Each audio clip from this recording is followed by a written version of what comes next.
Middle ઈસ્ટમાં ચાલી રહેલા યુદ્ધ જેવી પરિસ્થિતિને લઈને પીએમ મોદીએ મહત્વપૂર્ણ નિવેદન આપ્યું છે. તેમણે કહ્યું છે કે વિશ્વમાં વધતા તણાવને લઈને ભારત ચિંતિત છે, પરંતુ ભારત હંમેશા શાંતિ અને સ્થિરતાના પક્ષમાં રહ્યું છે. પીએમ મોદીએ સ્પષ્ટ શબ્દોમાં કહ્યું કે ભારતીયોની સુરક્ષા અમારી પ્રાથમિકતા છે.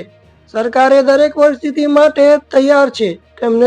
તેમણે વધુમાં ઉમેર્યું કે આ સંકટના સમયમાં તમામ દેશોએ સંવાદ અને રાજનૈતિક રસ્તો અપનાવવો જોઈએ.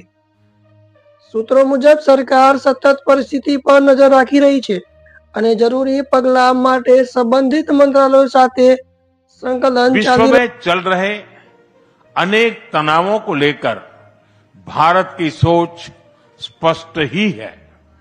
हमने सदैव शांति और स्थिरता बनाए रखने का आह्वान किया है और जब दो लोकतंत्र साथ खड़े होते हैं तो शांति की आवाज और भी सशक्त हो जाती है।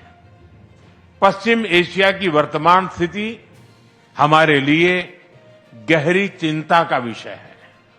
भारत डायलॉग और डिप्लोमेसी के माध्यम से सभी विवादों का समाधान का समर्थन करता है।